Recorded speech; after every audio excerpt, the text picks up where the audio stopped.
এইখানে টুকরো টুকরো করে আমি পনির কেটে রেখেছি। চোখ খুললেই আমাদের রান্নার চিন্তা কি হবে আজকে।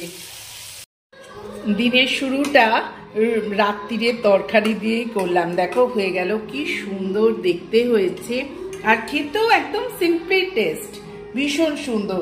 লাস্টে দেবো আমি শুধু একটু গরম মশলা।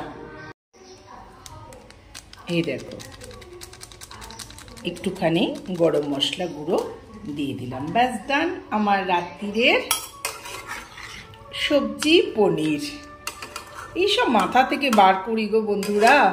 ক্যাপসিকাম, পেঁয়াজ, গাজর সব কিছু দিয়ে জুলিয়ান করে আদা কেটে গরম মশলা দিয়ে ব্যাস নুন মিষ্টি আদা রসুনের পেস্ট, হয়ে গেল আমার সবজি পনির। গুড মর্নিং এভরিওয়ান, আমি কাবেরী জীবন কথা থেকে নিয়ে চলে এসেছি নতুন একটা ঝকঝকে ব্লগ। তোমরা আমার সাথে থেকো। আর সকালবেলা আমার মেন প্রবলেম কি জানো তো, আমি সকালবেলা উঠেই আগে ভাবি রাত্রিরের কি রান্না হবে, এটাই হচ্ছে আমার মেন প্রবলেম। এর জন্য আমার যাও আমাকে খুব মুখ করতো, আরে তুই সকালে কি রান্না হবে ভাব, তুই এখন থেকে রাত্রিরের রান্না নিয়ে ভাবছিস কেন। এটা আমার একটা প্রবলেম আছে জানো। আর যে ব্রেকফাস্টটা তোমরা দেখে নাও, পোহা, ধোকলা আর জিলিপি, এই হচ্ছে আজকে আমাদের ব্রেকফাস্ট। এখানে একদম বাজ পড়তো না জানো, কি বাজ পড়ছে। কাল 4টে থেকে ঘুম ভেঙে গেছে আমাদের, খুব বাজ পড়ছে এখানে। পনিরটা ঢেলে নিয়ে রেখে দিলাম। এইবার চলো চাপা দিয়ে অন্য কাজে চলে যাবো। আবার সামনে থেকে দেখাচ্ছি, কি কালারফুল দেখতে লাগছে না গো। প্লিজ তোমরা এটা ট্রাই করো, খুব ভালো লাগবে রুটির সাথে। তোমরা দেখলে যে আমি রাত্রের জন্য সবজি পনির বানিয়ে নিলাম।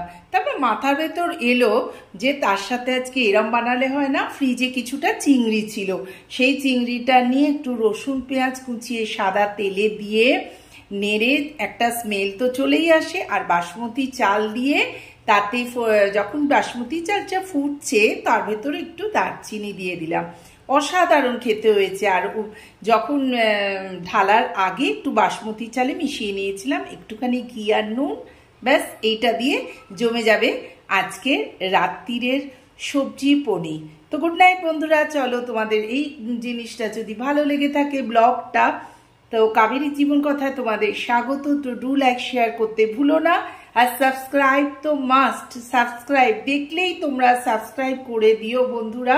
আমি খুব আশায় থাকি, তোমাদের একটা সাবস্ক্রাইব আমার খুব আনন্দ দেয়। চলো টাটা, গুড নাইট, শুভরাত্রি।